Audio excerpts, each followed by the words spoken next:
amigo e mestre Jesus, pedimos o teu amparo e auxílio para os trabalhos desta noite que agora se iniciam. Que a tua luz invada os nossos corações, nos inspirando para a prática do bem, do serviço, da caridade e do amor ao próximo. E que nós possamos nos despir de toda negatividade, de todo egoísmo, orgulho e vaidade, de forma que apenas a tua luz e o teu amor nos tomem verdadeiramente e guiem nossas ações e sentimentos.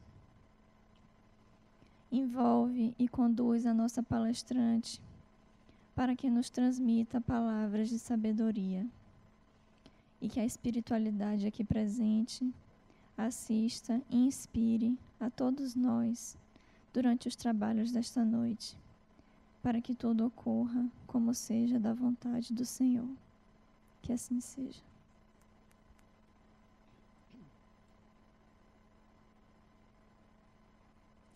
Temos o prazer de apresentar a nossa palestrante dessa noite, Márcia Matos, que vai nos fornecer sua palavra e compreensão sobre o tema fixação mental. Boa noite a todos aqui presentes e boa noite também ao pessoal que nos assiste pela TV Harmonia. Nosso tema de hoje é fixação mental, né?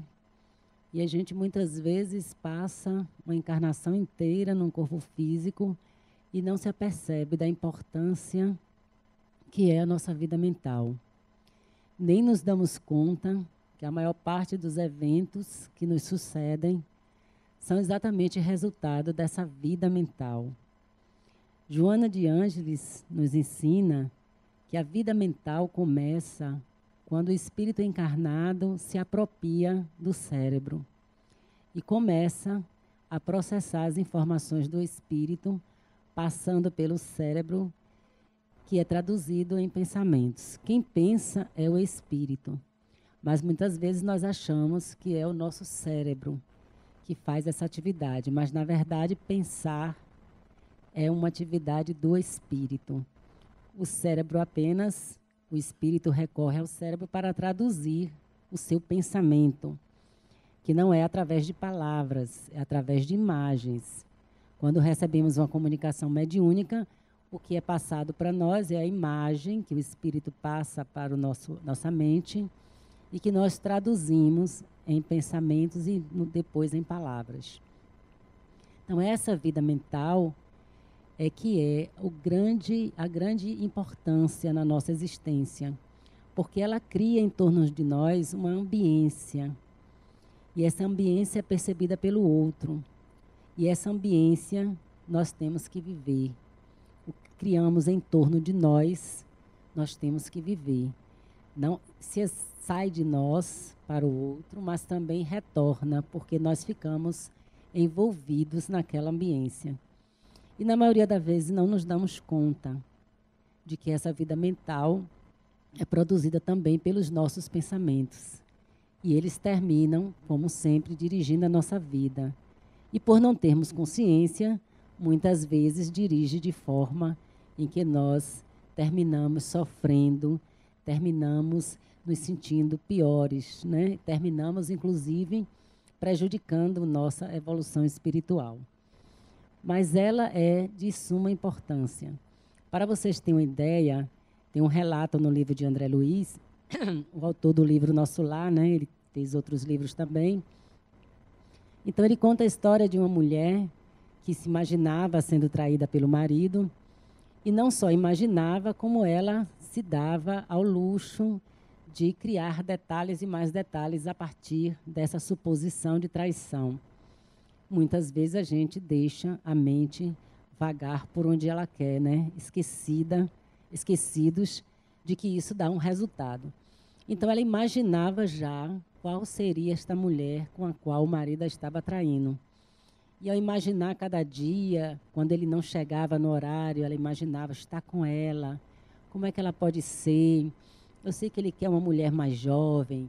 E aos poucos, sabendo de algumas preferências dele, usando a imaginação dela, ela de fato construiu uma imagem mental dessa suposta mulher com que o marido supostamente a estava traindo.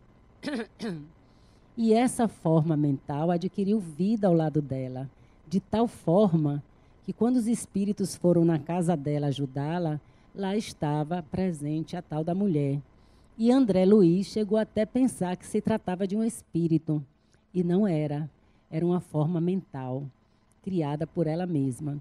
Então, ela não precisava nem de um espírito que a obsidiasse, porque ela já tinha criado aquela imagem que ficava em torno dela, não deixando ela esquecer a possibilidade de uma traição. Então, ela já vivia a traição, que na verdade nem existia.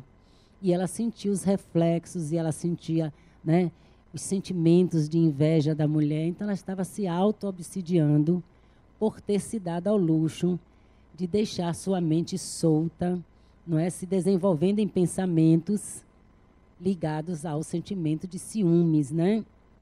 De ciúmes, de traição. E isso é o que acontece quando nós deixamos a nossa mente descontrolada. Em verdade, nós deveríamos estar ao lado dela, né? Acompanhando e principalmente observando os nossos pensamentos. Isso interfere na nossa vida aqui e agora, porque nós vamos aos poucos criando a nossa vida através dos nossos pensamentos. Se temos e nutrimos pensamentos de que não somos capazes de ir adiante, dificilmente nós iremos adiante mesmo. Os pensamentos às vezes vêm de outras pessoas, às vezes temos pais, não é, que não têm um certo conhecimento e já começam, desde quando a gente é pequeno, a dizer que a gente não pode determinadas coisas. Às vezes eles acham que estão nos protegendo. E se nós vamos incentivando esses pensamentos e sustentando eles, tornando os nossos também, ou quem sabe os pais até captaram o pensamento que já tinha no espírito, o que vai acontecer? A gente vai construindo impossibilidades para nós mesmos. E aí chega ao ponto que a gente acha que não é mais capaz. E tudo o que acontecer em torno de nós, nós vamos justificar o nosso pensamento de que não somos capazes. Daí a algum tempo, se o pensamento começou a criar a situação também vai voltar para nós, incentivando a continuidade desse pensamento. Então, é claro que se eu sinto que não sou capaz e vou fazer o vestibular e perco uma vez o vestibular, para mim, já está confirmado de que eu não sou capaz de passar no vestibular. Daí em diante, minhas chances de passar são reduzidas, porque eu mesma já não acredito em mim. Então, mais possibilidades eu tenho ainda de não passar no vestibular. Isso é uma coisa pequena. Agora, imagine a grandiosidade que é a nossa vida. Às vezes, achamos que não somos capazes de ser amados. É uma preocupação muito grande nossa em ser amados, né? Quando, na verdade, nossa preocupação deveria ser sermos capazes de amar e não nos preocuparmos em sermos amados. Mas é uma preocupação que gira em torno da maioria. Mas se não nos sentimos capazes e acreditamos que não somos capazes, os nossos relacionamentos tenderão à infelicidade, porque indiretamente estaremos incentivando ao outro de que nós não merecemos ser amados. Isso vai gerar uma série de comportamentos que o outro vai ler e terá uma grande probabilidade de se afastar. Aí eu vou reafirmar para mim mesma de que ninguém me ama, de que nunca fui amada, de que ninguém pode me amar. Então, cria-se um ciclo vicioso. E nós terminamos mergulhando nessa ambiência e ficamos prisioneiros dos nossos próprios pensamentos, das nossas próprias ideias, e incapazes de perceber que elas são criações nossas. É verdade que existem as questões espirituais, mas a maioria dos nossos sofrimentos nos ensinos espíritos são produzidas por nós mesmos nessa vida. Porque as que vêm de outras vidas são menores, mas nós mesmos provocamos nossos sofrimentos. E na maioria das vezes está relacionada exatamente aos nossos pensamentos, à nossa vida mental, né? Na interferência espiritual, também a questão do pensamento e da fixação mental está presente. Tem um outro relato de André Luiz também, para vocês verem que o nosso pensamento não atua só nesta vida agora e neste corpo. Na mente, o espírito é livre. Aqui encarnados, nós estamos passado, presente, futuro, nós nos relacionamos com aqui, ali, mais adiante, mas para o espírito não é essa a realidade. Ele vive, na verdade, um contínuo e pode se deslocar para o passado, para o presente, para o futuro, de uma forma tranquila, porque isso é uma capacidade do espírito. Então, mesmo encarnados e mesmo no corpo físico, o nosso espírito não deixa de fazer essas viagens pelo tempo. E um exemplo é a história também contada por André Luiz de uma mulher jovem que foi ao centro espírita para fazer um trabalho de desobsessão. E quando ela entrou na sala, não demorou muito, ela começou a gritar, a chorar, a falar de outra forma e se curava o abdômen reclamando da facada, não é, que alguém teria dado nela, e ela virava e respondia de uma forma bem diferente da personalidade atual dela. Ela respondia: você me esfaqueou, você tirou minha vida, eu jamais lhe perdoarei, você é um traidor. Além de ter me humilhado a vida inteira, me prisionado, me feito sua escrava, você ainda tira a minha vida. E André Luiz, de lá do mundo espiritual, ficou impressionado com aquilo e perguntou ao mentor dele, né? Eu não estou vendo nenhum espírito desencarnado em atividade mediúnica com ela. Não está nenhuma ligação mediúnica. Por que ela está agindo dessa forma? Como se ela fosse uma outra pessoa. E aí o mentor explicou. Ela, na verdade, está se comportando como a personalidade que ela viveu em outra vida. E aí mostrou um espírito desencarnado que estava por perto. Ele disse: foi esse espírito quem tirou a vida dela. Toda vez que ele se aproxima, não que os olhos encarnados dela vejam o espírito, mas o espírito não está aprisionado, limitado ao corpo físico. Então o espírito dela percebe a aproximação desse outro espírito. Neste momento, ela revive a personalidade dela de outra encarnação. E revive com toda a emoção, falando da forma que ela falava na época, né? Sentindo as mesmas coisas, as mesmas dores. Isso porque nós somos individualidades. E esses personagens que nós habitamos nas diversas vidas, elas continuam presentes porque somos nós. Eu sou a Márcia daqui e da agora, mas eu também sou todas as outras personagens que eu representei, porque o espírito é um só. Ele vive experiências e a forma como ele se coloca na experiência é a individualidade dele em ação. Então, continua sendo ele do mesmo jeito. Então, essa mulher terminava voltando para uma vida passada e representando-a novamente como se ela ainda fosse aquela personagem. E isso apenas pela presença do espírito desencarnado. Isso porque aquela experiência que ela teve naquela vida construiu uma fixação mental. Foi uma experiência tão dolorosa e ela envolveu nessa experiência tanta emoção, porque a emoção pesa muito na fixação mental. E ela se revoltou e se dignou tanto que, quando ela reencarnou, ainda tornou possível ela reviver essa experiência. De alguma forma, ela recordar essa experiência. O que não é comum. Muito pelo contrário, é raro. Porque o próprio choque da encarnação já produz o esquecimento.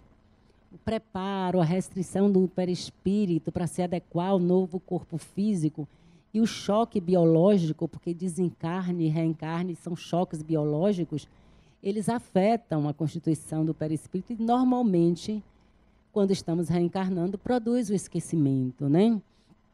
Mas a fixação dela era tão grande, era tão forte, estava envolvida em tanta emoção, que mesmo tendo reencarnado, ela ainda acessava aquela experiência e ainda se comportava como se fosse aquela personagem de tempos atrás. Agora, imaginem o que está em outra vida, ter uma nova oportunidade e não deixar de estar vinculado a uma experiência dolorosa por conta da falta de educação mental. E que os espíritos orientam ela é que ela seja doutrinada, porque ela é um espírito imortal. Como todos os outros que chegam desencarnados nas sessões mediúnicas para serem reeducados, para serem esclarecidos, também ela, na qualidade de espírito imortal, mesmo estando encarnada, precisava ser doutrinada, precisava ser orientada para corrigir a sua mente, reeducar sua mente. E uma das fases importantes da educação, especificamente no caso dela, mas em todos os casos também, era o perdão. Ela não foi capaz de perdoar. Então, ela terminou envolvida e isso a tornou uma prisioneira. Esses são casos tão exagerados de fixação mental que passam de uma vida para outra. Não há nem como ter uma interrupção. Mas no dia a dia nosso, de encarnados, é que nós construímos essas fixações. Porque quando vamos começando a nossa vida mental, parecemos uma criança nova que chegou, né? Tão cheia de coisas para aprender, os pais ensinando. Mas, na verdade, não é assim.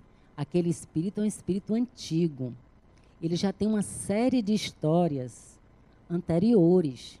O corpo é novo.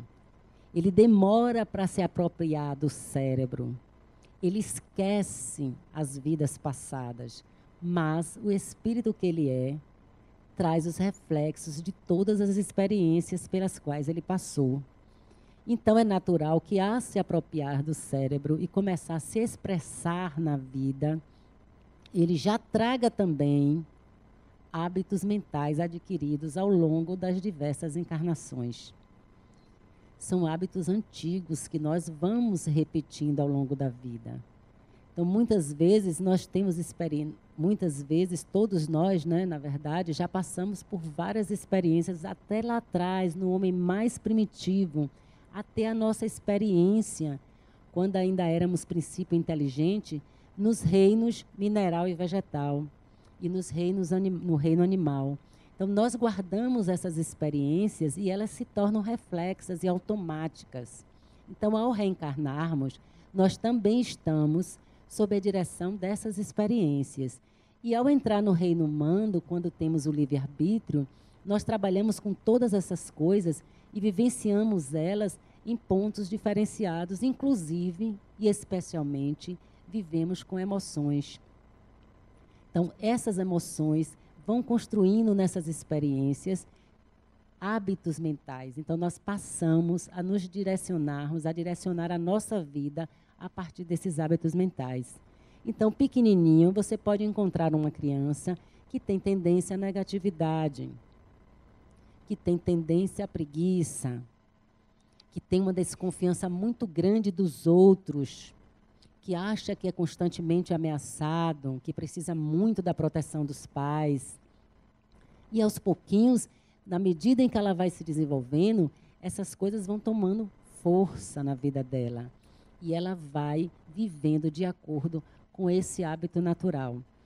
Vocês querem verem uma coisa importante? Nós, muitas vezes, nessa faixa que nós estamos, evolutiva, nós temos o desejo de sermos pessoas que vivem em paz, de sermos pessoas generosas, de não brigarmos com o outro. A gente sente raiva, às vezes, mas pretende que essa raiva seja controlada. E por mais esforços que a gente faça, lá um dia a gente perde o controle. E aí agride o outro, e aí reage descontroladamente diante de uma situação. E depois a gente fica chateada, né? Poxa, eu oro tanto, eu tenho investido tanto, por que é que eu ainda não mudei o meu comportamento? Não mudou, porque há muitas vidas a gente se comporta dessa maneira. Muitas vidas a gente imagina o outro como inimigo, porque nós temos essa experiência de já termos passado por uma época, nas épocas primitivas, em que a gente precisava agredir, porque a gente estava constantemente em ameaça. O planeta era uma grande ameaça para a gente, era difícil sobreviver. Não tínhamos casa, não tínhamos controle de natureza, não tínhamos nada. Disputávamos com o outro o alimento que viesse e às vezes precisava matar o outro para se alimentar. Essas repercussões permanecem em nós, porque temos instintos que nos protegem. Então, nós continuamos a repetir essa mesma forma quando já não é mais necessária. Embora a nossa inteligência, embora nossas leis, embora o conhecimento científico da época que nós vivemos nos diga tudo diferente, embora nós saibamos que não é necessário, mas pela repetição diante de todas as encarnações, a gente continua repetindo essa forma de comportamento. Pelo automatismo. É aquela história, quem aprendeu a andar de bicicleta não desaprende nunca mais. Entrou no automatismo. Então, nós precisamos fazer um esforço muito grande para sair do automatismo. E, para isso, a gente precisa, primeiro, construir uma vida consciente. Nós passamos o dia inteiro, e na maioria das vezes, a maior parte das horas, nós somos conduzidos pelos acontecimentos e não pela nossa vontade. Nós mais reagimos do que agimos. Ao invés de ter um norte que nos oriente sobre o que desejamos, nós vamos indo de consequência em consequência, respondendo, fazendo as coisas, e termina o dia, a gente não se dá conta nem do que fez realmente. No final de contas, a gente está muito mais atendendo ao interesse social, à vontade das pessoas, à imaginação dos outros, à nossa própria vontade de passar uma imagem boa, do que atendendo mesmo aos nossos desejos, às nossas crenças que nós gostamos, que nós deveríamos estar alimentando. Então, vivemos como robôs, só seguindo os acontecimentos, vivendo as horas, sem nenhuma consciência e sem nenhuma clareza. Nessa circunstância, é muito fácil que os padrões anteriores se repitam. E aí nós repetimos encarnações, sem compreender que só quem pode dar um basta nisso somos nós mesmos. É o espírito que constrói o pensamento, é o espírito que pode mudar o pensamento. Então, a gente precisa estar atento para essa realidade. E tudo começa exatamente com o autoconhecimento. As fixações mentais é uma criação que está relacionada a experiências que vivemos, mas principalmente a como nós vivemos essas experiências, as conclusões que nós chegamos sobre elas. É como se fosse um modo de ver a realidade. E aí a gente acha que este modo é único, que só ele serve, e automaticamente começamos a repetir essa forma de ver, sem nos dar chance nenhuma de encontrar outra forma de viver a nova experiência e assim nos libertarmos, né? Nós vimos a mulher, ela está ainda naquela experiência, querendo se indignar com relação à ação daquele espírito. E ela não faz mais nada a não ser isso. Qual é a solução possível? Não há solução no comportamento. Mas quando ela vai sendo doutrinada, como ela começa a perceber que o próprio sofrimento dela não é necessário, quando ela começa a perceber que é preciso liberar o outro para que a gente se liberte. Porque muitas vezes a gente acredita que o perdão é um favor que a gente está concedendo ao outro, quando não é verdade. O perdão é a nossa libertação. Enquanto não perdoamos, estamos ligados ao outro. Estamos ligados à circunstância infeliz que nos aconteceu. E aí não há felicidade possível. Porque entramos numa relação com aquele evento que ficamos repetindo em nossa mente, repetindo, atraindo circunstâncias semelhantes, vivenciando repetidamente o mesmo sofrimento, que ao pensarmos no que aconteceu, nós mobilizamos novamente as nossas emoções e sofremos novamente. Ficamos repetindo o nosso sofrimento inutilmente. Então, o perdão é uma forma de se libertar. É uma forma de deixar o outro seguir e poder seguir também em paz a nossa vida, porque muitas coisas nos aguardam adiante. Nada é definitivo na vida, né? Tudo passa. Então, se eu me prendo a algo assim, eu estou me impedindo de viver adiante algo feliz, algo melhor, porque eu estou prisioneira. Me lembro de um tempo, quando eu trabalhava como repórter de polícia, inclusive, a história de uma mãe que era uma coisa impressionante. O filho dela, jovem, que ela admirava muitíssimo, ela tinha 3 filhos, mas esse filho era o filho preferido, né? Então, ela tinha muita admiração por aquele rapaz.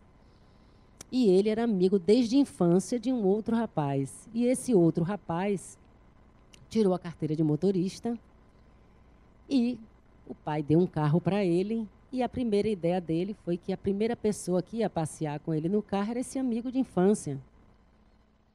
Foi lá na casa e convidou o amigo, e os pais concordaram. Ele tinha acabado de tirar a carteira de motorista dele.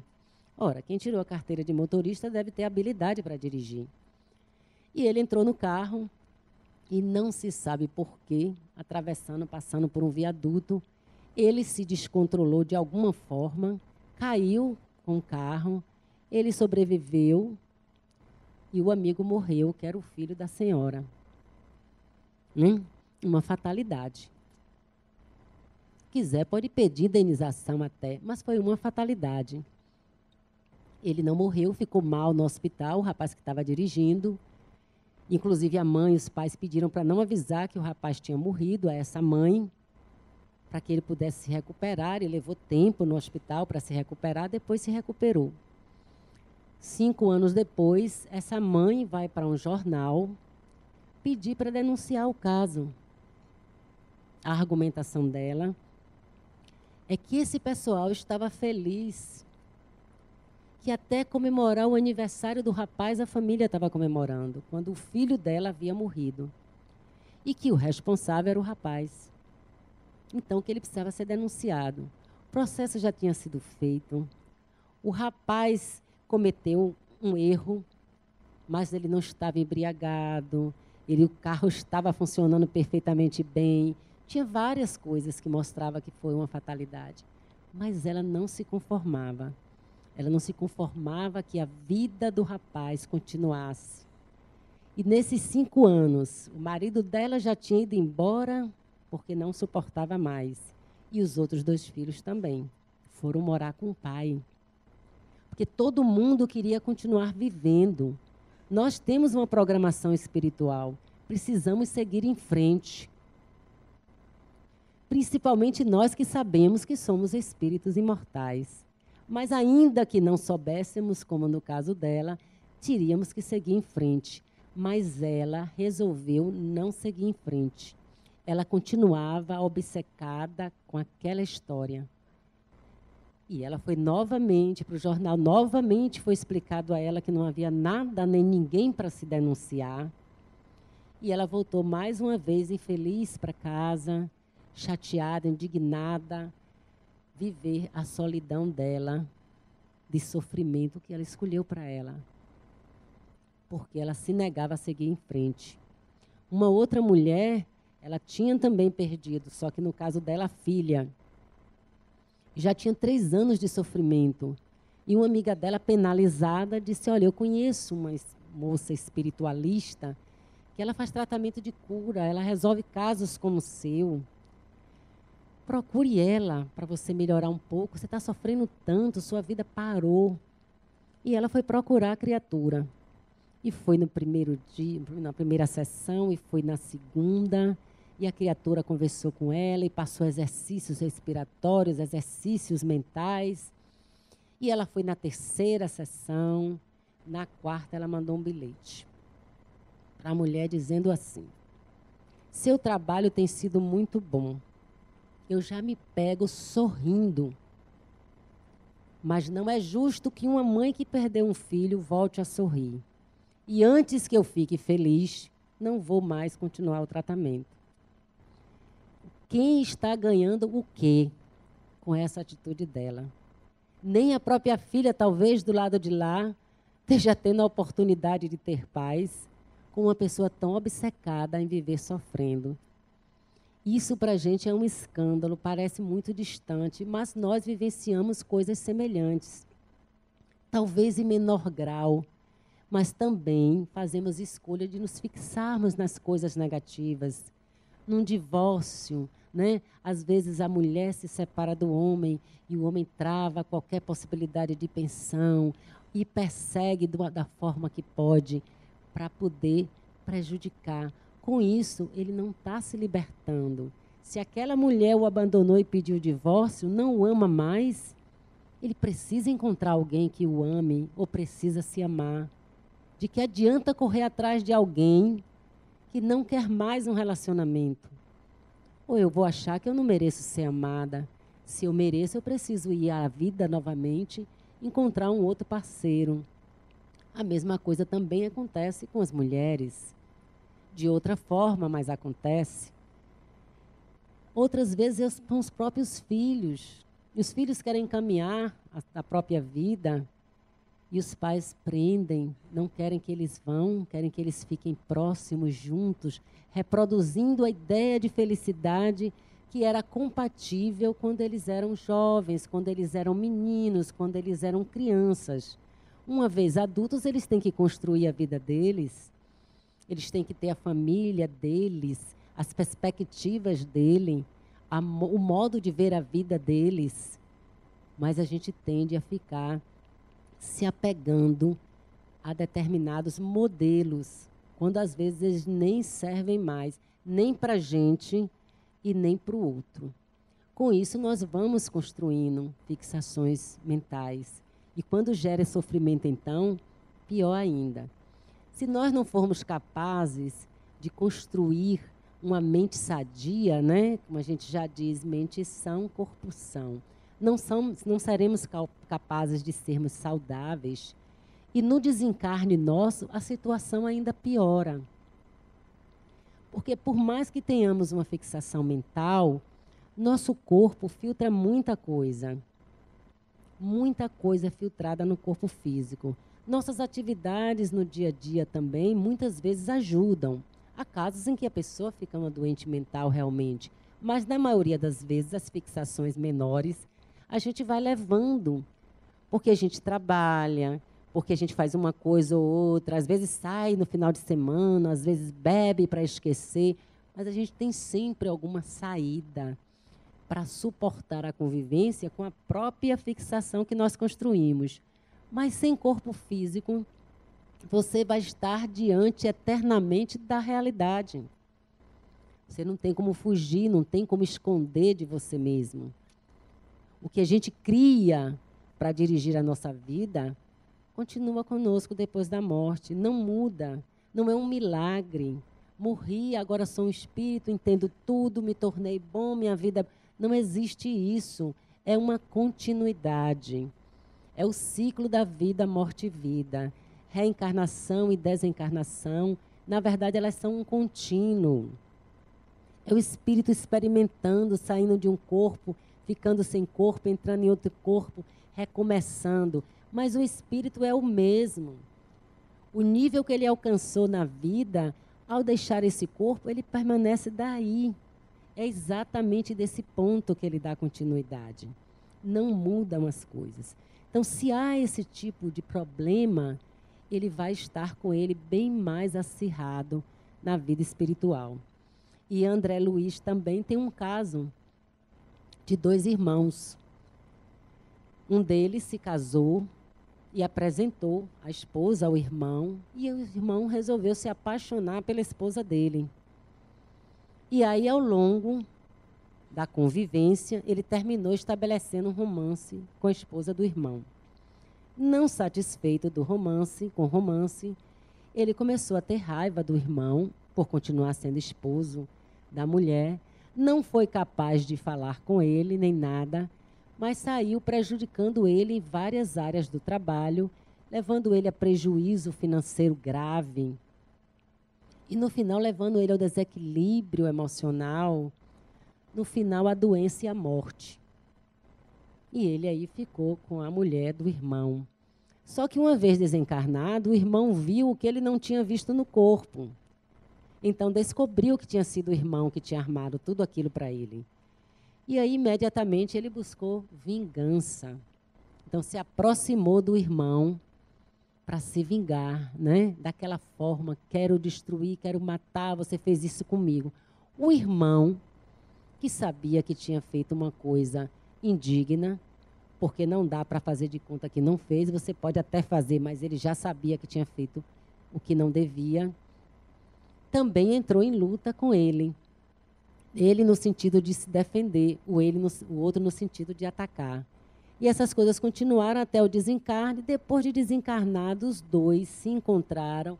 E aí foi mais horrível ainda, porque a mente toda sem nenhum anteparo, né? Então os dois se encontraram e ficaram naquela, nenhum perdoava, o outro tentava se justificar, e os dois se envolveram de uma tal forma que eles terminavam virando quase uma única pessoa.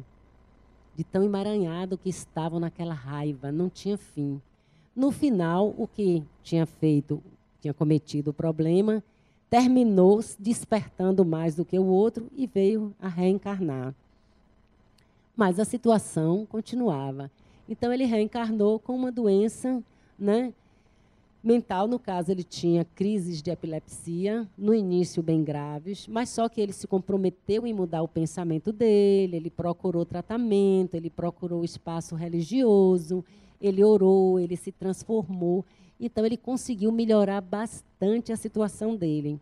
Mas, ainda assim, ainda tinha crises eventuais, cada vez mais leves e mais distanciadas, de epilepsia. Tinha convulsões, porque o tempo que ele passou no mundo espiritual, olha, ele passou encarnado, depois no mundo espiritual, haviam lesado, né, a mente dele, o cérebro, né, o órgão correspondente ao cérebro, no perispírito. Então, ele ainda precisava eliminar isso. E no corpo, às vezes, a doença, né, na maioria das vezes, está, na verdade, curando o perispírito. Então, ele ainda estava sujeito a algumas crises, mas bem melhor. Então, você imagine o que é as pessoas ficarem, né, determinadamente fixadas em eventos dolorosos. Só leva mais dor. Em vez de passar adiante, a pessoa fica prisioneira. Então, se lá do lado de lá a situação complica mais ainda, se as coisas podem passar de uma vida para outra vida, para o mundo espiritual, quando a gente está no intervalo, qual é a vantagem que tem de se deixar envolver de tal forma que a mente venha a se desequilibrar? Então, preventivamente, o melhor espaço para nós trabalharmos a nossa mente é aqui, encarnados. Esse é o melhor momento e é para isso que nós estamos encarnando. Exatamente para corrigir as nossas distorções, para curar o nosso perispírito, para podermos ter corpos mais saudáveis, para podermos ter mentes mais saudáveis. Então, nós deveríamos nos ocupar desse cuidado com a nossa vida mental. A gente lava o corpo, a gente lava a casa, e a gente esquece que é preciso também lavar a mente. Nossa mente absorve muitas coisas ao longo do dia. Nossas reações diante de todas as coisas. Nossas reações costumeiras que já vieram do passado, das experiências do passado. Nós precisamos fazer uma limpeza generalizada, retirando o que não serve. Nós precisamos, em primeiro lugar, fazer para nós mesmos o nosso conhecimento, descobrir quem somos, como é que andamos, o que estamos fazendo. Precisamos nos observar ao longo dos dias. Tire uma semana, 15 dias e fique anotando num caderninho qual o pensamento que vem à minha mente. Anota o pensamento. E agora, qual é o outro pensamento? E vai anotando o pensamento. No final de uma semana, você vai dar uma olhada e ver quantas vezes o mesmo pensamento vem. Num dia, numa semana. Que pensamento é esse que se repete tanto? Depois você pode observar nesse pensamento qual é a emoção que vem junto.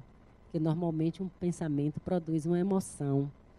Quando a gente tem um pensamento que é altamente positivo, a gente se sente aliviado, tranquilo. Quando a gente tem um pensamento de que o outro, por exemplo, está me prejudicando, está me fazendo de bobo, vem a emoção da raiva, da indignação. Então, que emoções são essas? Elas estão atreladas a que pensamentos? Por que eles se repetem? Nós temos que observar e depois descobrir qual pensamento, porque tem sempre um mais importante. Qual é esse pensamento que dirige a nossa vida? Porque nós temos que saber qual é o pensamento. Porque todas as nossas ações são em função desse pensamento, que, na verdade, é uma ideia que nós temos sobre a vida. É uma compreensão que nós temos sobre a vida. É um modo de ver a vida. Então, esse pensamento, ele condiciona tudo. Por exemplo, se eu penso que sou um espírito imortal, minha ação na vida é totalmente diferente. Eu vou avaliar cada coisa a partir dessa ideia minha. Isso vale a pena para um espírito imortal? Eu estou comprometendo o meu espírito, porque o meu corpo ele pode até se comprometer, ele pode até adoecer, porque um dia ele vai acabar. Mas minha alma é eterna. Meu espírito é imortal. Então, vale a pena comprometer um espírito por um prazer ou por uma loucura repentina? Não vale a pena. Mas se eu acho que só existe isso aqui e agora, toda a minha vida vai ser em função disso aqui e agora. Então, eu vou dizer para mim mesma, eu tenho que aproveitar o máximo, porque eu só tenho essa vida, porque eu só tenho isso aqui. Como é que eu vou viver sem ter coisas? Eu preciso ter coisas, porque eu só tenho esse momento, depois se acaba, eu nunca mais vou ter vida.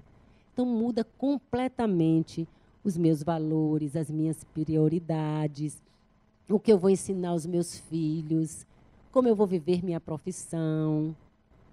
Tudo isso muda em função dessa ideia que esteja nos dirigindo. Então, por isso, a gente precisa encontrar essa ideia, porque é ela que está nos conduzindo, provavelmente, para a nossa própria infelicidade. Provavelmente é ela que está facilitando a interferência de espíritos ignorantes, porque pode ser uma ideia movida pela nossa ignorância, que às vezes começou lá atrás e hoje, se eu olhar para ela, eu sou capaz até de ver conscientemente que não tem sentido. E eu mesma desejar mudá-la. Mas enquanto ela está lá inconsciente, sem eu observar, ela está agindo sobre mim e eu não estou nem sabendo. Então eu preciso me dar conta que no Evangelho é traduzido assim, a quem você serve.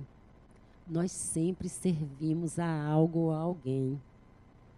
Nós servimos principalmente a nossa compreensão da vida, a nossa visão de mundo. Nós servimos a essa visão. Então a gente precisa saber que visão é essa. Para onde ela está nos levando? É para onde nós queremos? Ou somos joquetes de nossas ideias descontroladas? Então, eu preciso descobrir que pensamento é esse. Depois que eu descubro tudo isso, Dona Joana diz, é preciso, para reeducar a mente, a reflexão, a meditação e a oração. A reflexão, porque a reflexão é o que nos faz diferente dos animais. Isso quem diz é Jung. Eu acho interessante, porque ele diz o seguinte, nós pensamos que é inteligência, mas os animais têm rudimentos de inteligência. Agora, a capacidade de refletir é do homem. Animal nenhum reflete, pelo menos não até o momento. Mas o homem é capaz de refletir. Mas quão pouco ele usa essa capacidade. Essa capacidade de refletir é que permite que a gente saia também do automatismo. É que permite que a gente tenha ideias próprias e não vá seguindo todo mundo. É que permite que a TV diga que isso é bom, aquilo é legal, a propaganda indica e eu diga, não, mas eu não concordo. Na minha opinião, eu acho que eu não quero isso para mim. A falta de reflexão faz com que eu diga, assim é mesmo, é isso que é bom, é por aí que eu vou. Fulano não serve, Beltrano não serve, e eu vou seguindo todo mundo. Mas a minha reflexão faz com que eu decida por mim mesmo. Porque eu vou compreender a partir de mim mesma a experiência que eu estou vivendo. Então, se é uma traição, se é uma perda de emprego, se é uma dificuldade, seja lá que for, eu tenho que refletir sobre ela, para que eu possa pensar comigo mesmo o que aquilo representa, o que é que pode ser feito. Tudo isso só pode ser induzido pelo estado reflexivo. A meditação é a possibilidade de transformar a mente, porque inicialmente é a possibilidade de controlar a mente. Os orientais dizem que a mente é como 2 cavalos selvagens sendo guiados, né? Se o cara não estiver guiando, os cavalos vão para onde eles quiserem, né? Se bate de lá para cá, vai para tudo quanto é lugar e pode até derrubar o condutor. Mas se o condutor está seguro ali, com as rédeas na mão, ele tem tudo que ele vai escolher o caminho dele, ele vai chegar onde ele pretende, porque essa mente está sob o controle do condutor. Então, a gente precisa fazer essa educação de nossa mente. E isso a meditação traz. A gente pode meditar em silêncio, observando a respiração, observando os pensamentos, sem se apegar aos pensamentos. Porque se vocês repararem, no dia a dia vocês podem tranquilamente ver como hoje em dia, sempre, mas hoje em dia acho que ainda mais, a nossa mente pulula de lá para cá. Você entra num lugar e começa, amanhã eu vou fazer o quê? Será que eu já fiz o feijão? Amanhã é dia de não sei o quê, tem que pagar não sei o quê, tem que fazer... Sua mente começa a vagar por N coisas. Às vezes você não tem problema nenhum, mas se distrai com o relógio que vê, com não sei, outra coisa que está passando ali. De repente você não está mais em lugar nenhum. Você não está mais naquele lugar para onde você foi. Então, o exercício é você observar seus pensamentos e não interagir com eles. Se vier o pensamento, amanhã eu vou fazer o quê? Deixe passar. Não fique, realmente eu vou fazer o quê? Eu vou fazer isso. Então, não responda ao pensamento. Faça isso durante algum tempo. Primeiro 3 minutos, depois 5 minutos por dia, depois 10 minutos por dia. Chegar até meia hora, 10. Então, com esse momento, você já vai educando os seus pensamentos. Então, vai acabar aquele processo de ficar um tempo todo com a cabeça fervilhando. Você vai pensar quando você quiser pensar e sobre o que você quiser pensar. E não aleatoriamente. E a oração é importante porque ela tem o poder de elevar o nosso padrão vibratório. Ela tem uma possibilidade de nos fazer ver as coisas de um outro ponto de vista, do ponto de vista do espírito, do ponto de vista divino. Através do pensamento, através da oração, desculpem, eu posso acessar um novo olhar, um olhar bem diferenciado. E posso me encontrar com o meu espírito, porque muitas vezes a gente vive tão confiante nessa personalidade provisória que achamos que somos só ela. Esquecemos que somos muito mais. Durante a oração, a gente tem a possibilidade de perceber que somos espíritos imortais, criados por Deus, e podemos então acessar as nossas qualidades espirituais, que fazem falta no nosso cotidiano. A vontade é uma qualidade espiritual. O livre-arbítrio é uma qualidade espiritual. O amor é uma qualidade espiritual. Na oração, você pode acessar todos eles e poderá viver essas qualidades no seu cotidiano. E, inclusive, principalmente, encontrar saídas que, às vezes, a mente restrita, acostumada a vivenciar a mesma experiência e agir da mesma forma, pode se iluminar durante uma oração. Pode despertar um outro ponto de vista e a gente vê a nossa vida de outra forma e aí poder fazer uma grande modificação. Então, a fixação mental é resultado da nossa fixação nas coisas materiais, na objetividade de um mundo provisório, porque esse nosso mundo é provisório, como todo mundo material, toda vida material é provisória. Nós só podemos nos libertar dessa fixação quando nós formos capazes de ver o mundo e a vida de um outro ponto de vista, recuperando o nosso senso de identidade real, que é a identidade espiritual. Nos percebendo novamente como espíritos e agindo como espíritos, sabendo que nós somos os senhores da experiência. Fomos nós que escolhemos, somos nós que olhamos, somos nós que controlamos. Mas só podemos controlar se estivermos conscientes. Só podemos controlar se soubermos conduzir a nós mesmos. Só podemos controlar se soubermos verdadeiramente quem somos e no que queremos nos transformar. Porque eu preciso saber no que eu quero ser. Advogado, médico, professor, isso é fácil aqui na Terra, aqui na vida material. Mas o que eu quero ser para além de tudo isso?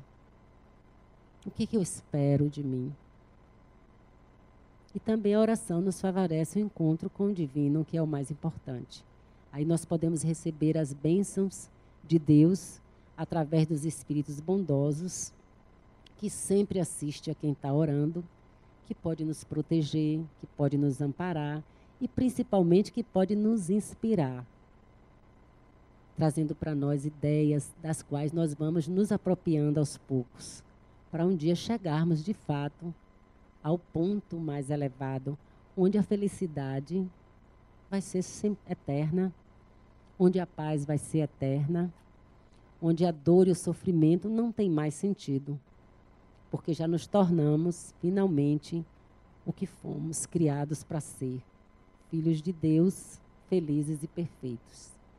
Então, eu desejo a vocês, agora no tratamento, boas reflexões, muita oração e muita paz para vocês, para mim e para quem nos escuta na TV Harmonia. Obrigada.